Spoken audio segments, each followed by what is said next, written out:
Hey, what's up, folks? Welcome back to On Texas Football, and welcome back to The Winning Drive. I'm lifetime Longhorn Rod Babers, pleased to be joined by fellow lifetime Longhorn young prodigy C.J. Vogel, and, of course, our own coach, former high school football coach at Bernie, Capel, Brownwood, Belton, Rotan. Also played college football at Abilene Christian, coached there as well, and was on the staff at the University of Texas for multiple head football coaches. And now you can catch his work at ShipleyRanches.com. It's our own coach, Bob Shipley. What's going on, Coach? How you feeling? Hey, by the way, little side note here. You know who the new offensive coordinator is at my alma mater, Abilene Christian University? Who that? Inform Harrell. Graham Harrell. Oh, okay. Pretty Nice. big hit for the Wildcats. That one. that's a good hire. Dang good hire. Now, That is a great one. he's Man. got a lot of background here. I mean, his parents met at ACU. They both went there. His brother was a quarterback for ACU. He's got a lot of ties. His dad was a coach in Brownwood, and he's got a lot of ties to this area. So we're pretty excited about having him back. We lost a great one. He went up to one of those directional Kentucky schools. Western Kentucky? One of the ones that where did Kitley, that was the offensive coordinator at Tech, he came from the same school, whichever one. And now Kitley, who I worked with his dad at Abilene Christian, he was a track coach. He's now the legendary track coach at Tech. Now he got Tom Herman's job out at FAU, Florida Atlantic. Yep. Wow. So, it's crazy, small world of Abilene Christian ties and all that stuff. Abilene Christian. Did you know Colt McCoy's dad went there? Please don't start that. Please, nobody send a message. Come on, I want to barf every time I see that. Did you know they were roommates at ACU? Yeah. I will say, we all knew that. But you gave us the skinny on that ACU Shipley McCoy connection go way back, even before that.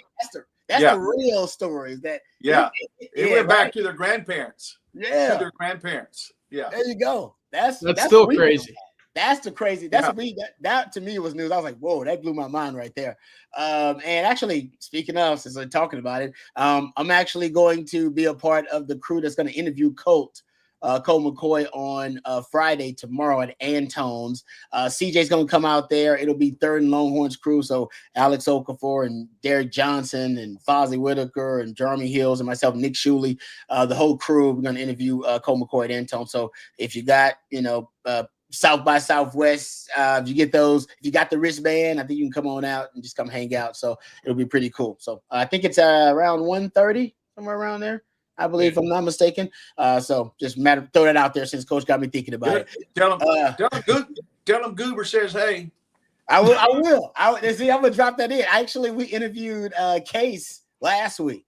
Had Case on the show last week, man. Case is doing well. Case is somebody, man. Case has got they got 4 kids, all under 6 years old. I know. Yeah, dude. I know. Case, I was like, Case, you own it. I got one at 17 months, and I'm worn out. Case has got 4 of them, and they all young, all babies, man. That's a loud house. Oh, it is. Hey, Case he's doing work out there, ain't no doubt. But he's doing well. Man, he's in that commercial real estate HPI. He's killing it, man. Telling you, he's a hustler. I mean, his business is just like when he played. He just finds you know what I mean? He got a lot of fight in him. He's got a lot of dog in him, No doubt. And he said also he dropped a little nugget. I believe Colt's about to jump in on that too.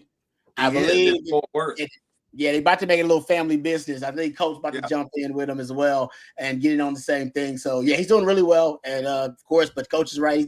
He's got swagger, almost irrational confidence at times. It doesn't necessarily match up with his skill set, but it helps him achieve. You know what I mean? You gotta believe in yourself when nobody else does, and that's why he's got the clutch gene. That's why I told Case, I said, man, you got the clutch gene, bro. You got it, and I think it helps with business. How about this from Larry? Says way back in the 50s, Abilene Christian had national ranking track teams led by Bobby Morrow From Rio Grande Valley. Oh, yeah. He won gold medal in the 100 meters and maybe even 200 meters. I can't remember, but he was from somewhere around Mission. I can't remember the exact town, but he was, growing up, that's all I heard about because, my mom went to Abilene Christian and, brother and sister and all that, we're long. And so I always knew about Bobby Morrow because I've always been a huge track guy. They had great relay teams. San Benito, yeah. There you go. Nice. They had 8 relay teams back in the day as well with 200 meters world record 20.6. That's getting it now. Okay, it was his third gold medal was anchoring the 4x100 relay to a world record time. Oh, okay. Yeah, he moved. That's that pretty dude, darn quick. And I'm not really sure why he chose Abilene Christian, but anyway, a lot, Abilene Christian has been associated with the Church of Christ, and they got a lot of athletes back in the day, kind of like BYU does, that are affiliated with the church, and they want to come be in. Their parents want them to come be in that environment, so they don't go off and marry atheists, or whatever. I don't know what they thought, but anyway, it used to be a draw. It's not anymore, but it used to be a draw. That's why my parents, that's why I chose Abilene Christian. But anyway, that's long ago. But great track teams. Yeah, because and shout out to late Sean Adams. Actually, I remember he ran track. Sure, Sean was one of the greats. Yeah, track team. Yeah, so they definitely got a track, kind of a track brand, if you will. My other roommate at ACU broke the world record in the pole vault 11 times. The world record, Billy Olson. Look him up. Abilene Christian? He didn't start breaking the records till after he went there. Yeah, he went there. Wow. Was everything broken? I think his best jump was 19.5 and something. What's his name? What was his name? Billy Olson, Olson. All right, I'm gonna have to look it up. There you go. See, drop. Hey, you learn something on the Witty. You got to learn some history on the Witty Drive. I appreciate it. And you learn some worthless stuff too. There he is, right there. No, that ain't worthless at all. No, trust me, it'll come in handy. That's pretty badass, actually. That's crazy. That's legit right there. He never. His best year was when we boycotted the Olympics.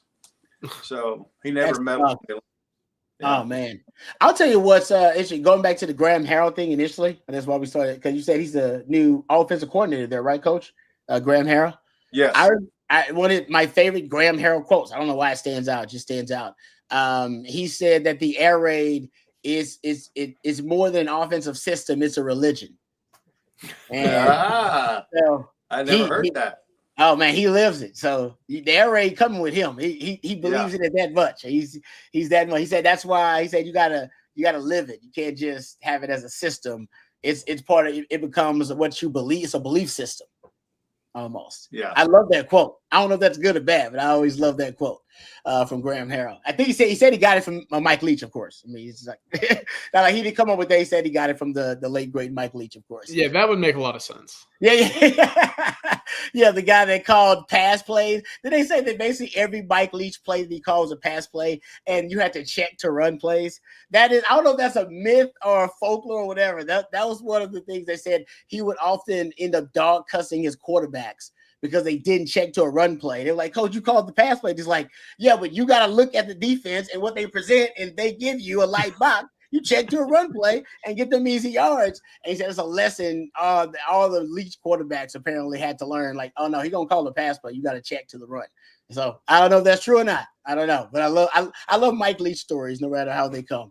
All right, let's get to it. Of course, you guys know how it works. You guys drive the show in any direction you want to. Super chat, jump to the front of the line. You can interrupt the show at any time. I want to get to there's a CBS Sports quarterback ranking, a college football quarterback ranking that I want to get to and get you guys' thoughts on. Also, I want to talk about Daniel Jeremiah has his most recent post-combine top 50 big board. We'll talk about where the Longhorns are ranked. And more importantly, I want to get to something else. How many players on that big board the Longhorns faced on opposing teams this season? Because that's what I started looking at. I was like, oh, wow.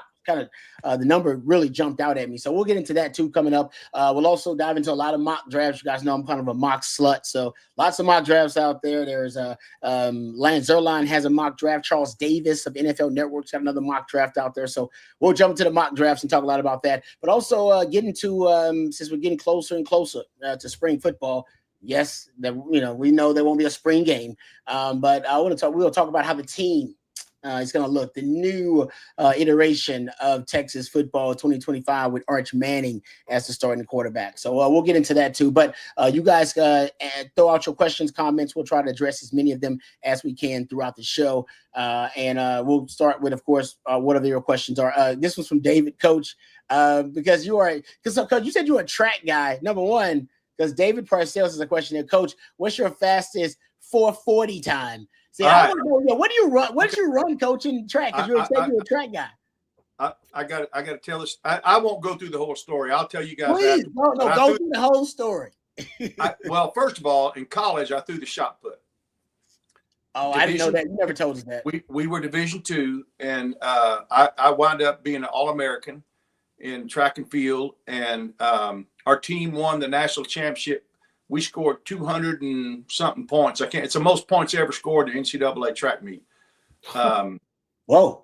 So anyway, so I didn't run track in high school. I just threw the weight events, And so for the district meet, I was feeling kind of cocky, and I said, "Hey, Coach, man, I'm done. Let me run the quarter. Put me in the open quarter."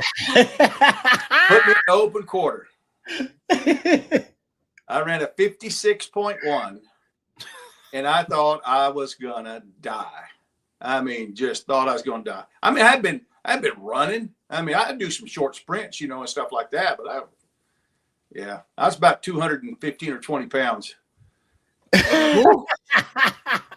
Man, that's a grown man race. That's a grown man race. Man. Yeah, even volunteering for that's kind of crazy, Coach. That's something that when you're 18, I'll tell you this, you're not thinking, right?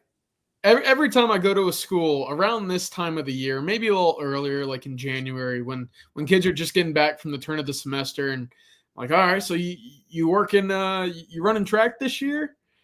And he's like, yeah, I'm gonna be running. I'm like, what are you gonna be running this year? And they always list out, especially the wide receivers and DBs. Oh, got the 100, the 200, and you always hear a coach from wherever on campus. Someone is opening a door, someone's peeking through a window, and it's always, oh, don't forget about the 4. He's running the 4 too. And you immediately just see every kid's face go, and the 400. Yeah, I'm gonna. Hey, can you imagine getting to college and putting hurdles in front of you and running 4? Oh, that's why I get why they want to see big dudes running track, because there's a certain mental toughness with track. You running things like the 440, man. That is, Coach. I got a lot of respect for you after that, because if you would have seen me laying on the track crying like a baby, you wouldn't have had any respect for me. I wasn't crying. I was trying to breathe. No, it is. It will make you feel like you're going to die. You feel like it, man, after running that 400. I ran the 8, actually. My coach made me run the 8 to train for the 4. Cool. I ran, essentially my races were, I was fast enough to run the 100, but I was mostly a 200 was kind of my sweet spot. And I love the 4x4. I ain't gonna lie. 4x4 that's why the 4x4 is last track meet. It's the highlight of the track. Oh, yeah. It's awesome. Everybody goes home. They don't remember anything. Yeah, that 4x4 is a beast, man. It is. That's the highlight of every track meet. So I like running that one too. But man, my coach would make me train. It was Coach Martinez. He was an old Vietnam vet. He made me. Oh man, he was crazy too. He was straight up. You did not want to test Coach Martinez, and he would make me run the 8 to train. He's like, whatever you run, you got to run double that to train for it. So he believed, like, to run, you're a 100-meter guy, you got to run 200 meters, kind of train for it, get your endurance and your conditioning up for it. And he would make me run the 8, bro. And I would be dying out there, dying. I would be at indoor meets running 800. But it was all in late in the season. He was like, you ain't got to run 8, but early on, because you're trying to peak at the right time. That's what track is all about. Dude, he make you run an 8. And I ain't gonna lie, that was some of the worst pain I ever felt in my life, is running that 800. Because it's basically a sprint. You can't jog it. You can't jog an 8. You know what I mean? You might jog, you get a mile, maybe you can jog a mile. You can get into like a jogger pace. You can't jog an 8, man. It's still dudes out there sprinting. It's crazy. All right. Anyway, enough of my trauma. All right, let's get to some of the questions. Chris Bennett, CB, appreciate CB. He said, CJ, this is for you, CJ. I saw you comment on this. Why Sooners mad at Jahdae? One cat was serious. Yeah, for those who don't know, Jahdae Barron, of course, won the Thorpe Award. The base of the Thorpe Award, like its home base is in Oklahoma. Like right. It's in there, and I don't know if it's on the campus of Oklahoma or not, whatever. I mean, I don't know where it actually is. I know it's in Oklahoma because one day I hoped to win it and I did not. But Jahdae Barron, of course, won it. So I think he just went up there to visit the Thorpe Award, like to visit exactly where the facilities and everything were. And there he is. And Jahdae, I guess he, I don't know why he did it. I don't know what happened, but apparently, CJ, some Sooner fans found out about this after it happened, and they were not happy. They were not pleased with Jahdae Barron. Yeah, it's like trying to tell a penguin that they need to fly, right? They can't, right? And they can't just comprehend what the issue is. But that was one of the big things on Twitter last night. Obviously, I threw the tweet out. You see Jahdae with the photo. So yeah, to your point, Rod, the ceremony was about 3 or 4 weeks ago, right? It was early February, right after the season concluded. It's in Oklahoma City. It's about a 20-minute drive from Norman, Oklahoma, where obviously Oklahoma's campus is. We all watched the award. The award was handed out probably at 8:45 Central Time. What do you think 8:45 Central Time looks like in February in Oklahoma? Pretty dark, right? It's night outside. So if you go through any of those comments, all of them are saying, "Oh, had to wait till it was pitch black outside. He came in, he ducked out, coward move." It's like, no, dude, he just won the Thorpe Award, and now he's flexing on your campus, something that hasn't necessarily been there, and yeah, got the whole trailer park upset with this one. Hey, you remember, but yeah, it was when the UTSA players all came and took pictures on our campus. Remember that? Yeah, of course. They had their little season promo video outside on the UT 40 acres. It was bizarre. But what's funny about this is good, harmless fun. You take the photo, you get on the way with it, you tweet about it maybe a week later, month later, like Jahdae did. It's the same folks mad at this that are praising a kid on Oklahoma's team that just tattooed his leg with the Longhorn logo. So I always think it's funny. It's good banter. It's part of the rivalry. I mean, the one kid that was really upset with this, I don't know what to tell him. Yeah, I saw that. He's like threatening harm. That's kind of crazy. Yeah, if I was there, he would have never left campus. Yeah, I'm sure he would have. Yeah, catch him. Catch that 4-3. Right, Ron? Exactly. I did see one of the former players comment on it, but you're right. To me, that's just part of what makes the rivalry great. The guys are constantly kind of, taking shots at one another. That's cool. And yeah, I never been to the Thorpe, whatever the Thorpe Award facility or whatever it is. Like you said, it's right outside of Norman there in Oklahoma City.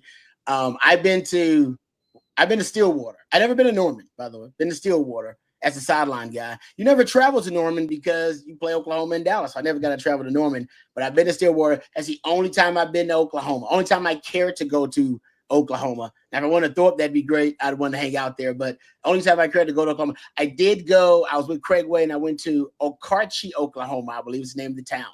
Middle of nowhere. I mean, the hills have eyes out there. I mean, it was in the middle of nowhere. And that was just I BS you not. It was a fried chicken joint in the middle of nowhere. And Craig Way told me, he's like, bro, this is some of the best fried chicken you ever had. You got to come with me. And Jeff Howe went with me too. And Roger Wallace was there. My witness, Roger Wallace went there, and it was fried chicken in a bucket of fried chicken. That's it. And it was some of the best. I ain't gonna lie, and then they killed it. It was so fresh, they must have killed it in the back. I feel like they must have killed it in the back somewhere. There was only one other brother that was in there when I walked in, and then he walked out. I don't know what happened. I don't know what it was. Just one brother in there, and then when I walked in, he looked at me, and then he walked out. And I was like, oh, that's kind of strange. And then just kind of went down, sat down, and ate some of the best fried. I think it's still me top 3 best fried chicken I've had in my life. Craig Way was right. You always remember the good joints, the ones that Yeah. just kind of pop up out of nowhere, and you're like, oh, dang. All right. Damn, Craig knows. Craig knows all the hole in the wall. Yeah, it was Aishin's. I think so. Aishin's fried chicken bar or something like that. I'm telling you, I was like, Craig, you full of it, and all they had was like 4 dishes on the menu. It was fried chicken bucket, I think it was a Frito pie, a hot dog, and like a hamburger, and that was it. That was it. That's all they had on the menu. And I was like, I'll take the fried chicken. I guess it was delicious. So shout out to my man Craig Way on that one. All right, thank you, CB, for the super chat. Appreciate it. Yeah, there it is. There you go. Yeah. They might see they I don't know if they had a website back then. They must be out Hasidini. Now they might be a little bit more fancy than they were back then. Since 1886. I'm telling you, Oak Carchi, there it is. A water. 1896. It is a hole in the wall, but I'm telling you, if you ever in that neighborhood, and I don't know why you would ever be there, you should try out their fried chicken. It's pretty damn good. Not bad. See, it's more sophisticated now. They're like, the chili was supposed to be good too. I forgot the chili was supposed to be good. That was on the hot dog too. Anyway, thank you. That's why Matthew's the best in the business. Appreciate that. Yeah, they don't have much on the menu. Yeah, they got fried okra, man. Yeah, see, they expanded the menu a little bit. There you go. They added some fried. A friend might have had the fried okra there too, but I'm telling you, it's good though. It's good. Not gonna lie to y'all. It's one of the only good things in Oklahoma. It ain't much worth traveling to Oklahoma, but that is all right. It looks like you have to buy. It looks like you have to buy the whole fried chicken. Yeah, no, I think that's why they get you the bucket. Yeah, because I think you got to buy all of them. But that's why it was legit, man. Yeah, it wasn't seasoned. It was just juicy. They now take great.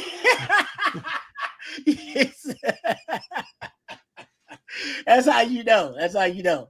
All right, let's get to it. Let's thank our friends over at Flat Creek Estate Winery before we move on here.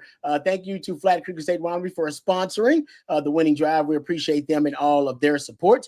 Flat Creek Estate Winery, just minutes from downtown Austin, folks, and they've won award after award for their vintage wine, Super Texan. I know, actually, I can vouch for it. It's one of my favorites, and my wife loves it. Her mom loves it. My mother-in-law and my mom actually tried it too. We actually have some Super Texan in the house. That's how good it is. So check it out. They have it at your local specs. They also have a display at your local Central Market. So the good word is getting out about our friends over at Flat Creek Estate Winery. And not only do they produce some of the best wines on the market, but also it is a gorgeous venue available for barbecues and wine tastings every single weekend. Perfect for a day date with your significant other or a weekend getaway with your significant other.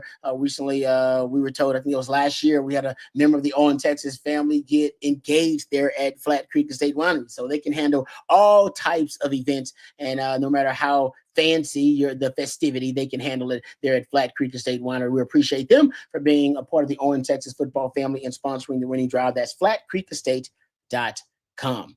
All right, we'll get to your questions. Throw them out there. I want to talk about this CBS Sports quarterback ranking really quickly, guys. And Longhorn fans will probably get excited about it because I guess Tom Fornelli, I believe, he is the author of this article, and he, in his quarterback ranking of the best college football quarterbacks for the upcoming season, he's got Arch Manning as the number 1 quarterback in this ranking. He's got Cade Klubnik number 2. Oh, thank you very much, Matthew. He's got Cade Klubnik number 2, Carson Beck number 3, Drew Allard number 4, Sam Levitt. Longhorns are familiar with him as well. At number 5, Garrett Nussmeier 6, Lenoris Sellers at 7, 8, Sawyer Robertson actually, and then Rocco Becht at 9 and 10, DJ Lagway. So Longhorns will see a couple of players on this list, obviously in 2025. But what are your thoughts, guys, with Arch Manning as the best quarterback in the country? Let me ask you this, and I'll start with you, Coach, because this is what I try to identify when I'm looking at quarterbacks. What sets them apart, right? What is the X-Men ability of your quarterback? What do they do as well, if not better than everybody else or all their peers? What is Arch Manning's special trait or X-Men quality? Oh, Coach, you're muted. they all have talent, but I think what sets Arch apart, and it's hard to set him apart from his name. I'm not sure that is, what I would rank. And I feel sorry for him to have that kind of pressure on him going into his first season as a starter. Yeah. But it appears to me what makes him different is what's between his ears. Just his attitude, his mindset, his preparation, just being a baller and a gamer, making plays when you go, wow, I can't believe he just ducked the ball and ran as far as how long was that touchdown he ran? I mean, he makes good decisions, what little we've seen him. And he certainly has, they all have the arm strength, maybe some not as much as others, but I don't know that I would rank him that high simply because it's not fair for him, because he has not really proven himself. It's all based on potential, and you know what potential will do? It'll get your butt fired, So, I mean, it's cool to know that he's that well thought of, but I don't know. That's just my thoughts. What do you think, CJ? Well, I think it's funny that we're at this point going into 2025, and we're talking about Arch Manning maybe being the best quarterback in all of college football with only 2 starts, 2.5 games under his belt. That's it. And I just remember when he committed to Texas and was about to be a freshman, we're sitting there hearing from Aggies and Sooners galore about how their freshman quarterback is going to be the next best thing. Their 5-star guy was going to be the best quarterback in all of college football. If they had the last name Manning, they'd be ranked number 1 in the country too. Well, we're 3 years in now. Arch is ranked number 1, and both of those guys that they were clamoring for are both at other schools. So I think Texas fans can take a little bit of a victory lap on that. But to your point, Coach, the expectations are high, right? His first ever road start is going to be against the defending champions on the road at their house. Everybody in the country is going to be watching that game on week 1. So can he come in and live up to it? Look, I think so. And I say that because the talent around him is there, the scheme around him is there, and the work ethic has been there since day one. And everybody that has kind of talked about Arch Manning, especially coming out of Indianapolis, where I talked to 14 different Longhorns and about Arch Manning for each one of them, there was a conversation about what makes him, ready for this. And every single one of them is essentially said, hey, normal guy, wants to come in, be a part of the locker room, but loves the work, right? And that's, to your point, what makes a great quarterback. It's a guy that likes to come in, be a locker room dude and puts in the work, and that's all Arch Manning does. Look, Bobby Burton and Jerry Hamilton, I put up a video last night about some of these off-season workouts and how they're orchestrated, who's running the charge behind the scenes. It's Arch Manning, right? And that's what you expect to be the case as the quarterback at the University of Texas. And Coach Rod, y'all could talk to it. We've shared stories all the time about how the quarterbacks kind of just get tossed the keys and say, all right, off-season's here. Get your boys together and go get better. Well, that's been the case so far for Arch Manning. So, yeah, I'm really excited to see how he can live up to this expectation, because, again, there might not be a player, sans Quinn Ewers, that has had higher expectations coming into college, and to see already through 2.5, 3 games what he's capable of, both with his legs and arm, I think the sky's the limit for him. Yeah. Do you guys think that first game next year, everybody in the country is going to be so fired up about college football? Can you see that game shattering some viewing records? Yes, I say that because I also don't think, Coach, that there's a great supporting schedule around college football that week. I think it's Texas, Ohio State, and then your next best game is going to be 2 or 3 notches below in terms of the watchability index. So, yeah, I think that game to start the season with the anticipation of the rematch, Julian saying Arch Manning. And even if you don't like Texas, everybody's chomping at the bits to see if this dude's for real. Yeah. So they're going to watch. Yeah, I think it's going to smash all kinds of. It's going to be a hate watch galore. If you don't like Texas, if you don't like Ohio State, you're watching this team, or you're watching that game rooting for both teams to lose. Because I know for all of those most hated programs and teams lists that come out, you don't have to go much further down, like 3 or 4, before you find Texas and Ohio State for most of those. Yeah, and the Arch Manning hype. I mean, the offseason just started pretty much, and I mean, let's be honest, we've seen a lot of it already. With the what was it, Uber recently? I mean, that was one of his NIL endorsements, and he's got a lot of stuff out there on social media now, and I think that stuff is going to continue. It's going to rev up even more as we get close to the season in terms of these quarterback rankings and the hype. So that's a good point, Coach. I mean, this is, Texas had, celebrity quarterbacks before. Chris Sims, one of those guys, and DY, and of course, Quinn Ewers in that conversation too. I don't think we've seen anything like what's about to happen with Arch Manning, with the Manning brand. Yeah. So I think his X-Man ability, I think he's got several things that I don't know if we can right now precisely, point out which ones are his like X-Man abilities or his special traits. I do feel like he's really good throwing the football. I think he's good throwing the football on the run and on the move.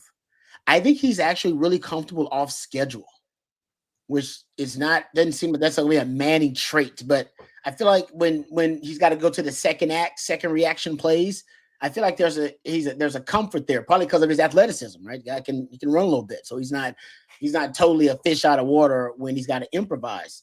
I feel like his deep ball, actually, and maybe it's just compared to Quinn's deep ball, it's better. Maybe it's not elite. Maybe it's just better than Quinn. And Quinn's deep ball was just kind of hovering around average last year, so he actually improved to being around average. But considering the weapons at his disposal, Xavier Worthy's and A.D. Mitchell's and Matthew Golden's and Isaiah Bonds, people thought there should have been more of those deep plays down, explosive plays down the field. I feel like Arch likes throwing. Arch loves the deep ball. Been saying it for a while, right? Chicks did the deep ball, and so does Arch. So I think his deep ball is actually going to be pretty good. And I also feel like naturally, and maybe like I said, I'm thinking I'm comparing him to Quinn too much, and that's on me. But as he gets deeper into progressions, as Quinn's fundamentals would erode and kind of deteriorate, I feel like he can get deeper into progressions and still be a little bit more fundamentally sound. Yeah, I like that. In this natural form. And I think Quinn will get better. Quinn's still really young, but Quinn destabilized as a quarterback as he got deeper into progressions, because he was so great when he had first read and so good with the quick, to intermediate stuff. When he got deeper into it, the footwork would kind of go crazy, and then the pressure would cause him sometimes to kind of see ghosts, and he would step into the pressure instead of getting away from it.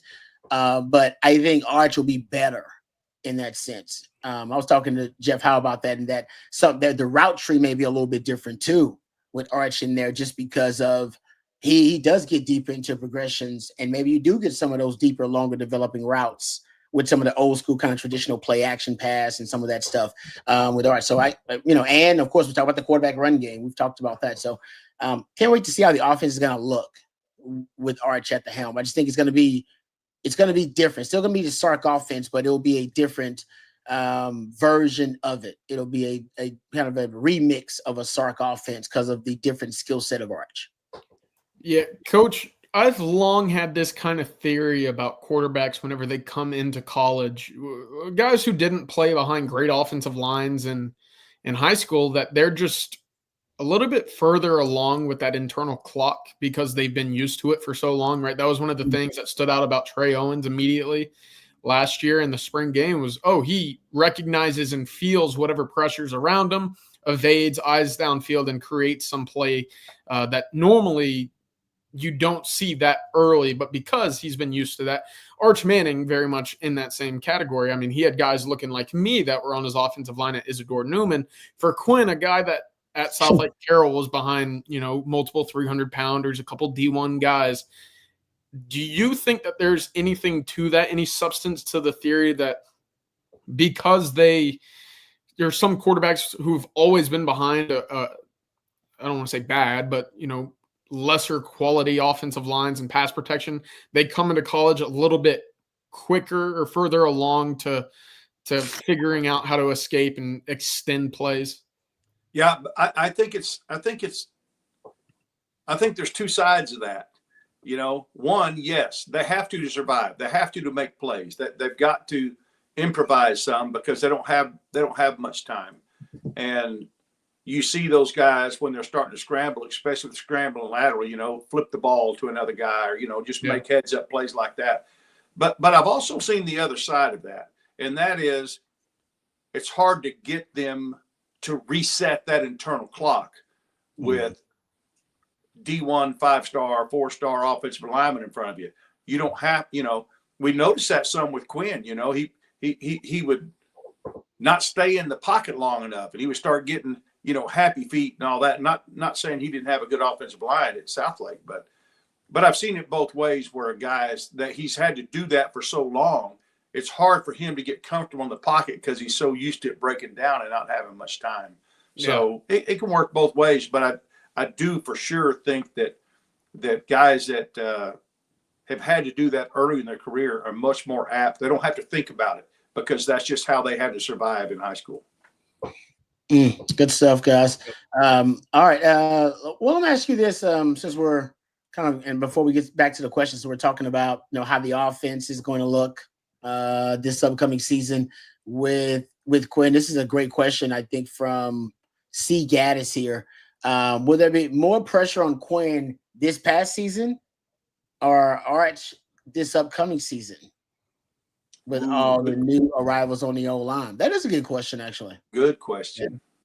Because I don't. This is the thing about it. This is the question, right? This is to me, the most compelling maybe issue that comes up: sack avoidance when trying to answer that question. Because Quinn wasn't great at avoiding sacks. That just wasn't necessarily a strength of him, a strength in his skill set.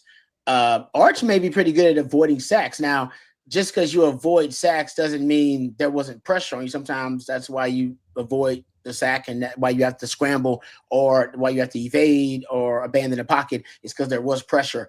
So I feel like there may be more pressure this year than last year. But I feel like it may be handled a little better just because Arch has escapability and he may improvise. And that's why I think scrambling is going to be another kind of added cheat code to the offense that Texas hadn't had in a while. They hadn't had really since Bam Bam Sam was on campus, and he was one of the most effective scramblers in the country. I think Arch can be that guy that can learn that can be a very strategically a very effective scrambler when pressure is applied. You're probably right. I read the question differently. Just internal pressure having to be the starting quarterback at Texas. That's the way I read the question. I apologize. Then I read it too late. I know you're probably right. I don't know. I'm literally reading because it could go either way. And the way I was reading, I was thinking.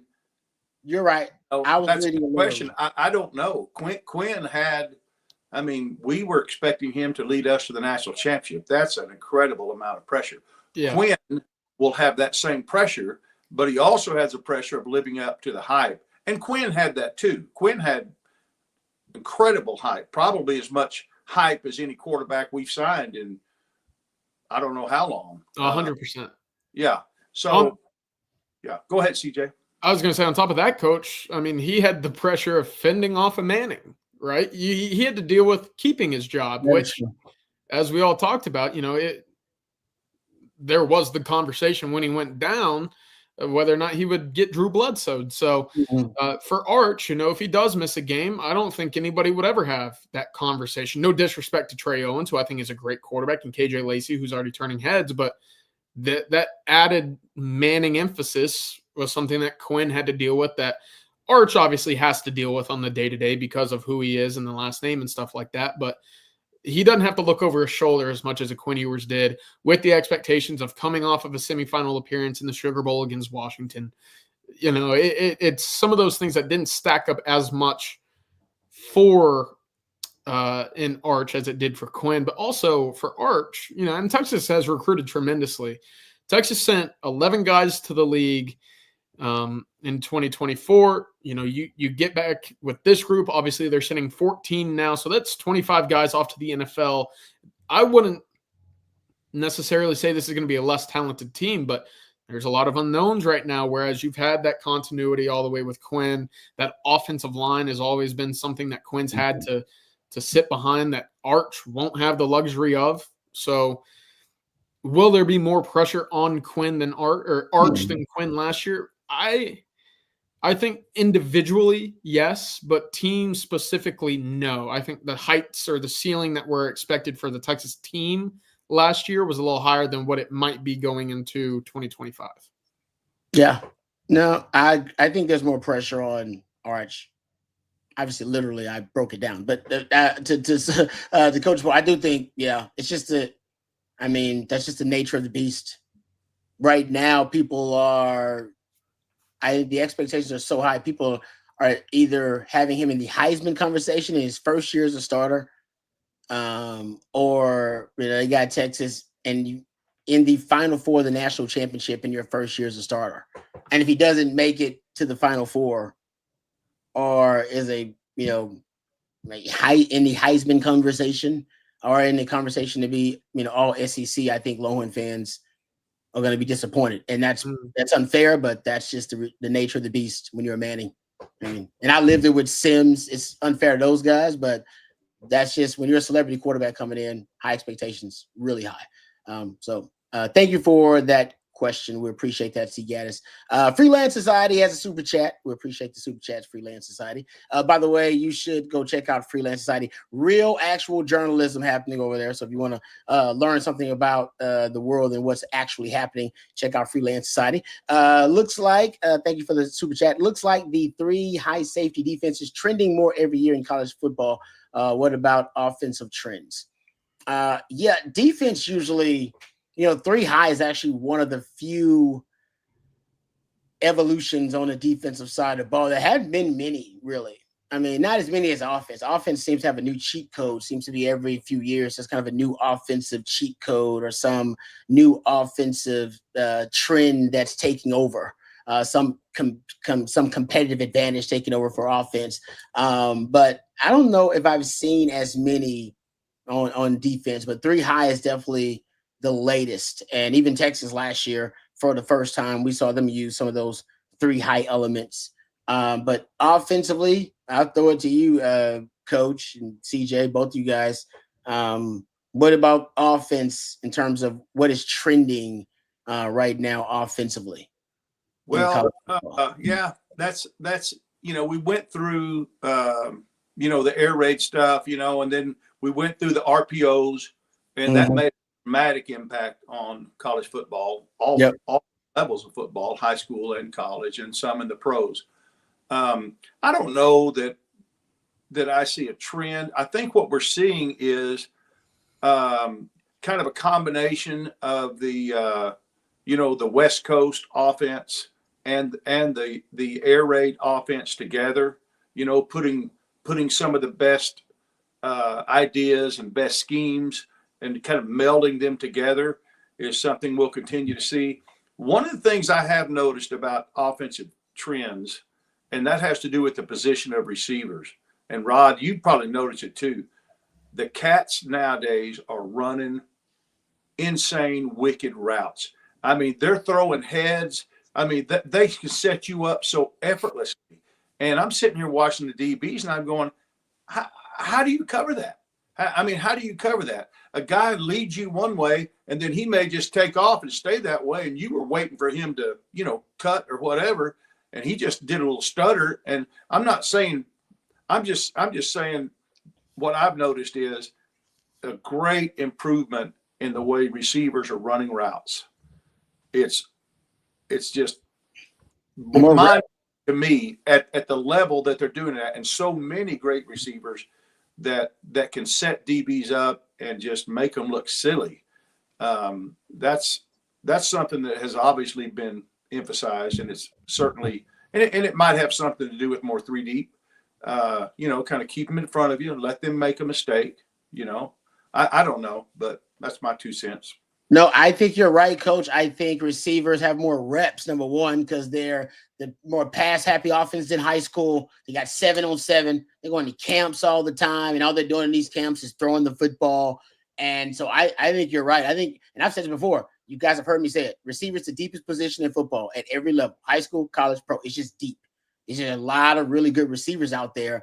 And I think you're right. They're more sophisticated route runners than they have been, at least in my time. So I agree with that, Coach. I just think that's because of the proliferation of the passing game and spread offenses, period, that you're getting more and more competent, capable receivers.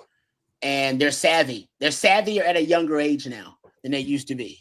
And they're making more freakish catches every year. I mean, you see one that would have been like the highlight of the decade, and now you see one almost every week. They're just freaks. I don't mean this wholeheartedly, but those Odell Beckham catches would just be another Sunday in the NFL. But at the time, obviously, they were mind-blowingly incredible, and they still are. But that level and kind of difference that we see from then to now it's only been 10 years, right, since he kind of took over the NFL by storm. But Coach, I'm with you. There's middle schoolers that are working with trainers once a week, right? That carries all the way up into high school. You talk about 7-on-7. You talk about the pass happy offenses. You talk about getting together with quarterbacks in the spring, the summer, etc., and then going to college where that focus is just amplified even more.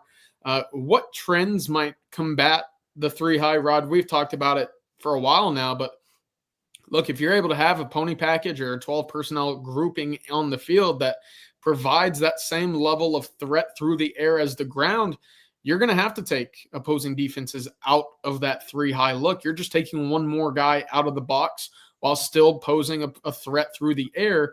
It's what Texas struggled with last year. Anytime that they threw that 3-high out, specifically that Arkansas game, yeah, Texas won the game, but it wasn't a fun game for Texas, right? They still struggled pretty hard with that look. And again, if you're able to run the football effectively against all fronts, specifically that 3-high look, you're going to get teams out of that look, and it's going to break things open tremendously. Other than that, the best thing you could do is basically just go bombs deep and say, hey, we're just going to throw it over the top of you. But you better have a good quarterback back there who kind of specializes in those deep passes. I know that a lot of folks, Texas-wise, looked at that Arkansas game and said, hey, Ole Miss just dropped 60 on them. Texas just got to take that same blueprint and go execute. I did very much the same. I was predicting like a 42-28 finish or something like that. Wasn't even close. It was 20-10. But because we had just saw it, we thought, okay, this is just how simple it is. Just throw it over the top. Well, we all know that wasn't necessarily Quinn's strength at the University of Texas. So to help and get defenses out of that look, you got to run the football. Jumbo offensive line, 12 personnel. Texas didn't really have great packages for either, but they did have 40 snaps from Juan Davis, the highest snap total of his entire career in that Arkansas game. It just didn't result in points. Not enough. They should have ran the 6-0 line package more versus that 3-high. They should have had some of the when they have under the quads worked really well. Pony package, you brought it up. But what's kind of happening right now, football overall, because now there's more, if you were kind of trickling up and trickling down of concepts from the NFL from college to the NFL and vice versa. Basically, the 3-high is a big part of this. When offenses became more pass happy, elite freaky receivers, as Coach brought up, all right, quarterbacks who also are freakier than they've ever been. Look at these guys who are in the NFL, right? You're Josh Allen of the world, you're Patrick Mahomes of the world, you're Lamar Jackson. Quarterback position freakier than ever. Wide receiver position freakier than ever. Defensive coordinators are freaked out. So they're like, all right, you know what? I'm dropping my safeties back. I'm not going to let these freaky quarterbacks and freaky wide receivers have explosive plays and just make their way down the field and make me look silly. I'm going to make them have to march the length of the field. Go back to old Bill Walsh football. Bill Walsh said really what keeps his offenses from being efficient is human error, right? He said, that's why I need explosive plays, because I need an 8-play drive, not a 13-play drive. 13-play drive, one of my guys is going to screw it up in a nutshell. The reader, Bill Walsh will tell you, one of my guys is going to screw it up. They're going to be offside. Somebody's going to miss a block. Somebody's going to run the wrong route. I need to eliminate human error. So explosive plays is how you do that. So to combat explosive plays, defense are now just dropping safeties back 2 high and even 3 high safeties now, right? And they're going to give you a lighter box. This is why T'Vondre Sweats and Byron Murphys of the world are so important. If I'm going to give you a light box and I need human beings who are so big and so gargantuan, they basically are a body and a half. That's T'Vondre Sweat. Or so explosive and disruptive up front, Byron Murphy, and they demand a double team all the time. That evens the numbers advantage. So I can play with a lighter box with two deep safeties, and I can deter your quarterback from even looking to throw the ball deep, and they want to check it down, which is why 60% of passes in the NFL are quick game, 1 to 3 step drops. Boom, because they're getting the ball out quick. Nobody likes to go deep down the field anymore, not even Patrick Mahomes, because the safeties are deep and they're just asking you. They're begging you to throw it deep into a numbers disadvantage. So CJ's right. This is why the running back position is now coming back in vogue, because you got to run the football now. Think about it. Aren't they saying this is the deepest running back draft in history? Deepest running back draft in 15, 20 years, right? Because everybody's running the ball now, because everybody's got to deal with those deep, high safeties. They're going to give you a light box. Not every team has a T'Vondre Sweat or a Byron Murphy. You give me a light box, I'm going to take it. So teams are now hybrid spread teams who are willing to run the football more, which is why the running back and running game is now becoming back in vogue. Now, I don't know what that does for the value of it in the NFL. We saw Saquon Barkley just get paid. That's a different discussion altogether. But all these things are related. So now everything is cyclical. You're going to see the running game come back. You're going to see 2 tight end packages come back. You're going to see pony packages come back. They're going to give you a light box. Let's take it. That's why tight end position is now a position of value, not a premium, but a position of value, because it helps you find matchup advantages if they're going to play you with a light box. Guys who can, hey, if they're going to give us light box, we can run it. But also, you know what? If the safety's too far back deep and they don't want to come down and bring that guy into the box, you know what? We can just go out with the passing game with our extra tight end. So it offensively, they're just adjusting to what the defense is giving them.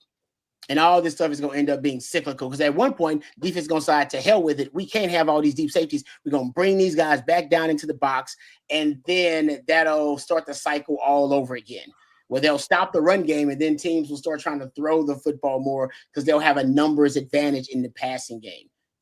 So it just goes back and forth in different ways. Yeah. Thank you, Freelance Society. Great question there.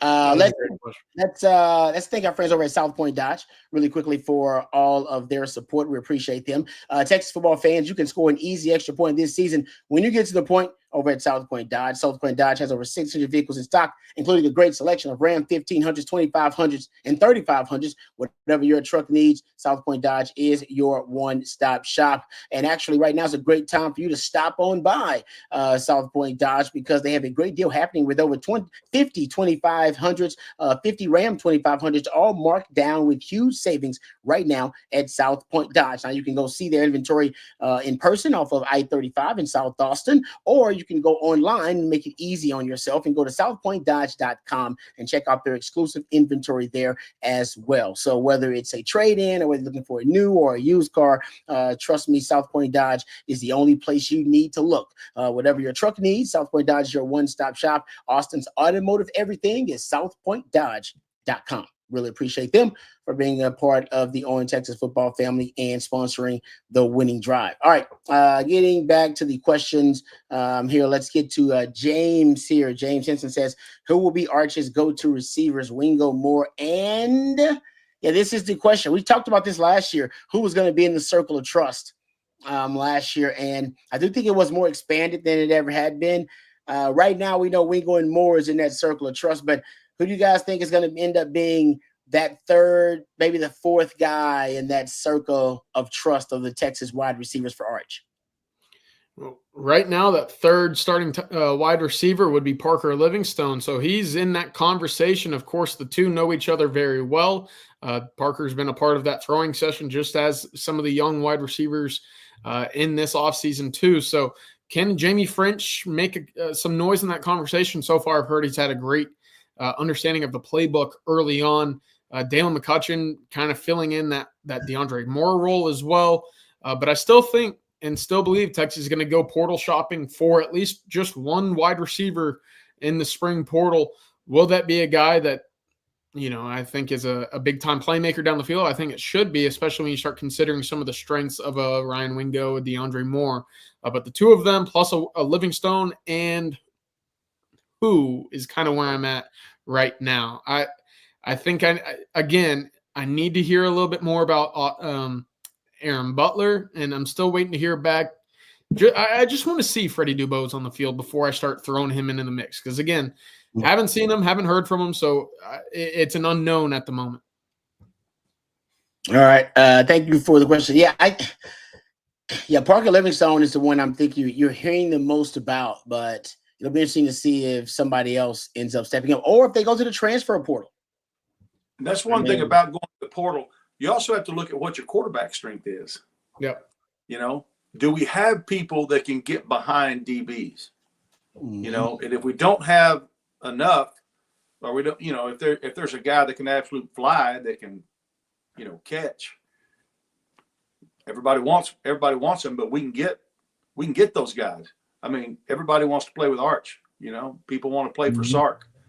People like the coverage that Texas is getting. They like the culture. They like where we're at. Let's go get one that can get behind and at least have, you know, the ability to get behind. I'm not saying that we don't have guys that can get behind, but I'm talking about, you know, Xavier Worthy, which are few and far between. But a guy like that can get to Arch's deep balls. Yeah. And honestly, this may be not that it's going to be a slow team, but it may be the slowest offense that Texas has had since Sark has been here. Because it's hard to get faster than Xavier Worthy. You know, Jaden Blue's one of those guys. Isaiah Bond was one of those guys, and A.D. Mitchell brought him in. Now, because they're as of right now, because they haven't brought anybody in via the portal. I don't know. Maybe Moore is one of those guys, and I know Wingo can run because he's like a 10, 500-meter guy. So he's a freak too. But it's possible that you don't have that world-class elite speed unless you go get it via the transfer portal this season. So, we'll see. I think Parker Livingstone, maybe the guy. If you notice, the wide receivers are getting longer. I think this is also something that is strategic by Sark. You know, go look at the Sark receivers that we talk about that are kind of the prototypical Sark receivers. They're small-ish, really fast, even slight wide receivers. I do think the guys they're recruiting now seem to be, it seems like just like DB, right? We talk about corner and how the DBs look. I mean, they wouldn't recruit a Rod B these days, right? These guys are long wingspan, long, rangy guys. They're all 6 foot, 6'1". I feel like the receivers are bigger now too. And maybe I'm off about that, but I feel like Parker Livingstone, Wingo, you know, I feel like these guys are a little bit bigger. And maybe that's a trend too with Sark. Those receivers are going to be a little bit bigger coming in. Yeah, it does feel like that, right? Livingstone at 6'4" was the biggest wide receiver Texas had recruited under Sark, and they've just kind of continued that, right? Khalil Lockett, another big body, right? He's a 50-50 kind of go up and get it type of guy. That's not to say he can't stretch the field vertically, but his stretch the field vertically will come a little bit different than what an Xavier Worthy's would, obviously. And that's the coach's point. You're getting a lot of what you would call possession or contested catch guys when previously, especially at Alabama, you were filled with Henry Ruggs, Jalen Waddles, Devontae Smiths, guys that would just make you miss and you blink and they're 20 yards down the field. So it's not to say that the offense is going to, you know, cease to score points, but hey, it's got to find a different way to create some wrinkles to scheme them open rather than relying on the athletic ability to an extent, right? These guys are still freaks. So that's the one positive is it's a new era of Sark offenses that we're seeing with this group. Yeah, because Sark is a run-to-daylight guy. Those are his words. He calls a run-to-daylight philosophy with his receivers. He likes movement routes, not stop routes. Movement routes are routes where you hit the receiver literally on the move. And he literally designs the play so they can run to open space. That's why he needs a quarterback to hit them on the move to be accurate. All right, so they can have the yak opportunities. Literally how his offense is built and designed, which is why he likes those little small speedy wide receivers, because if he hits them in stride on the move and you miss, they gone. All right, explosive play. So, but these guys, they're a little bit, Wingo is still a freak in that regard, but I feel like some of the guys, they are a little bit bigger and maybe they still have that yak ability, but it may be a little bit different the way the offense is designed in terms of the run to daylight philosophy. Maybe it's just designed to get one-on-ones, and they one-on-one, you run on Wingo wins most of the time against most DBs out there. That could be the case. And you know, it's strange. A lot of people think that it's easier to hit a steal target. It's much easier to hit a moving target as a quarterback because you have the receiver to adjust to the ball. That's when you're true. just when you do it like a curl or a stop route, it's got to be in your range or you can't catch it. But if you're running a crossing route or you're running a post route or a go route, the receiver can slow down, speed up, jump, dive, whatever, because he's got his momentum going. And a guy that's sitting there stagnant, it's got to be almost a perfect throw, Yeah. And how many times do you see him overthrow that guy and the DB behind him picks it off, And a lot of people don't think about that, but it's easier. Every quarterback will tell you it's much easier to hit a moving target because of the ability to adjust. Yeah. I never thought about that either, Coach. That's a great point. Yeah. Really is. Okay. Before we get back to one of the other questions, I want to hit this Darren Jeremiah top 50 post combine top 50 real quickly. For the Longhorns, he has, and this is why it's interesting to me. Darren Jeremiah post combine top 50 of Longhorns. He's got Jahdae Barron as his top Longhorn on his top 50 big board. He's got him at number 8. This is not a mock draft, so he's just ranking the players on his big board overall. And he's not saying where they're going to go in the draft either. This is just the best players he thinks overall in the draft. And he's got him as a top 10 player. Remember Todd McShay said, too, he had Jahdae Barron as a top 10 guy. He said there are 10 players he thinks better in this draft than Jahdae Barron. Matthew Golden, he's got at 15. He's got Kelvin Banks at 29. I bring this draft, this big board up because of it seems now that the ranking of the players is a little flipped. Seems like Kelvin Banks has always been the top guy going into the combine, and then it was Matthew Golden and or Jahdae Barron and vice versa. And now Jahdae Barron picking up a lot of steam. Now, this is not to say where he's going to be drafted. That's about need, and every situation is different for every team. But it's two guys that are known as two of the most respected draft analysts out there, Darren Jeremiah and Todd McShay, now basically saying they got Jahdae Barron as a top 10 player post combine. Why do you think? What's the reason behind a lot of people talking about Kelvin Banks and his stock dropping? I would have to imagine post combine. It's the comparison of each player at each position, just one after another. You see, Matthew Golden running a 4.29. You see a Jahdae Barron of 4.39. They stand out athletically against others in their positions. Kelvin Banks, 5.17. You saw some of the other testing. We know the measurables, arm length, hand size was all big for him. In fact, that was a plus for him. But there was some movement numbers that didn't stand up towards the other top guys at his position. Right, Will Campbell touched 5.0. Mimbo, the offensive lineman from Missouri, I think touched like 4.87 or something silly. So there were other characteristics that I think Banks was lower on the list. And again, that's kind of the pro and the con with the combine is you see great times and you buy into it late, right? And then you see poor times and you sell it too high. So for Banks, 29, I think that's just a little overreaction, just as maybe a Jahdae is an overreaction the opposite way to what this combine might have entailed for both Texas guys. Yeah, no, I can't figure it out because I thought the big issue was arm length and wingspan. And after the combine, he obviously answered those questions. And you would think the film speaks for itself. So I actually don't know the reason that Kelvin Banks is dropping like that in a lot of people's minds. But like you said, maybe it's just because other guys are rising up that he's dropping down. But Jahdae Barron, it's possible, guys. Jahdae Barron could be the first Longhorn drafted. I'm just saying it's a possibility. I know we believe, and I think it's still going to be Kelvin Banks, but Jahdae Barron's stock seemed to have risen to that extent where he could be the first Longhorn off the board. I did also see in this top 50, the Longhorns played on opposing teams 15 players in this top 50 for Darren Jeremiah, and 10 of them on defense. So they played a pretty hectic defensive schedule this year and played a lot. So the film for some of those offensive guys should look pretty damn good because you're going up against, especially on the defensive front, because that's where a lot of these guys are. They played some some quality players, according to Darren Jeremiah's top 50 board. All right, let's get back to the questions in the super chat here. This one comes from the Nick Turn. Oh, congratulations.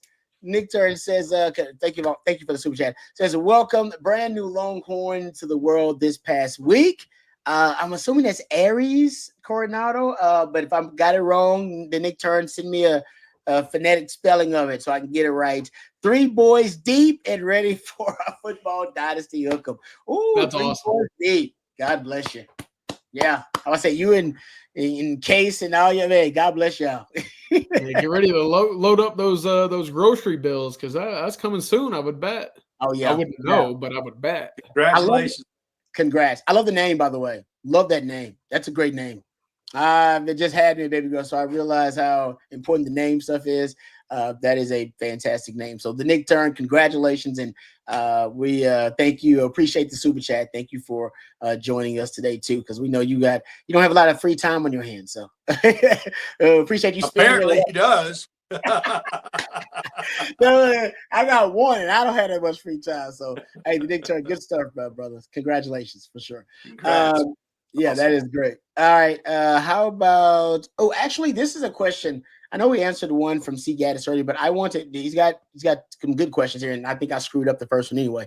But he says, CJ, in your opinion, does Jonah Williams have the potential to become the best 2-sport player in school history? This is worth researching because this is James Street's in that conversation, is he not? Bobby Lane's in that conversation. I can't even think about how many track guys. That guys like Eric Metcalf and something, that the track football guys. Jones, yeah, gold medalist. Yeah, long time NFL player.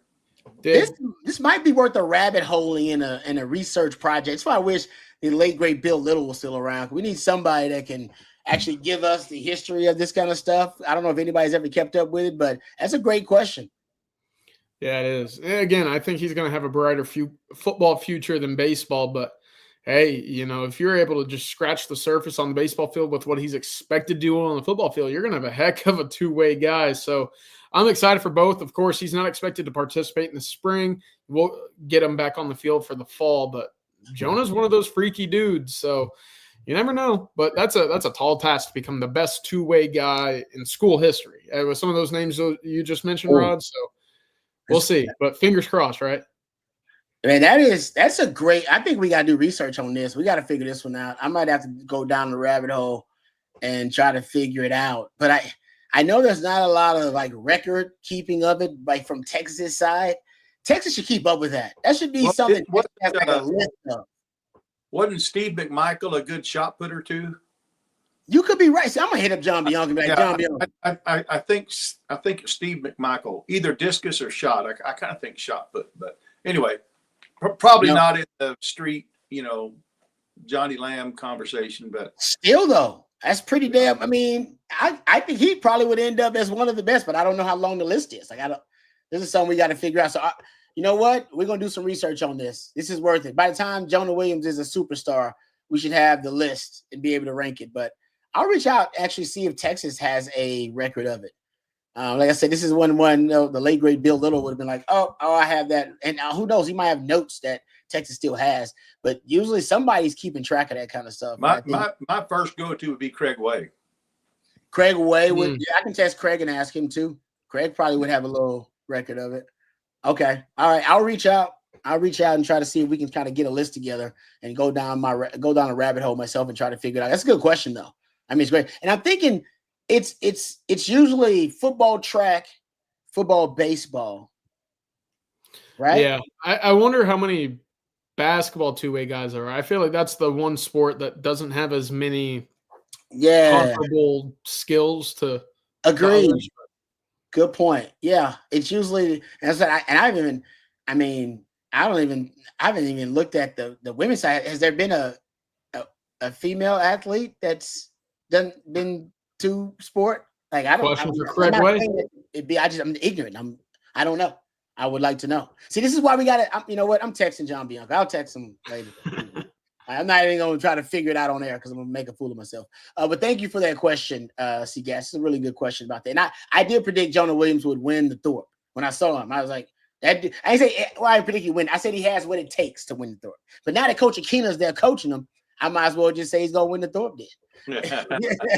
I might as well just make that prediction. All right, let's thank our final sponsor of the evening, our friends over at Von Lane. Really excited about this partnership, our friends at Von Lane. If you haven't taken Von Lane, trust me, you're doing yourself a disservice. If you're traveling to any of the 3 major cities here in Texas, Austin, Dallas, or Houston, you should take the Von Lane. I know you may have flown. I know you may have driven yourself. And trust me, all of those can be a hassle, more hassle than it's worth. You tried flying, you tried driving. Now it's time to upgrade to Von Lane, the smarter way to travel between major Texas cities.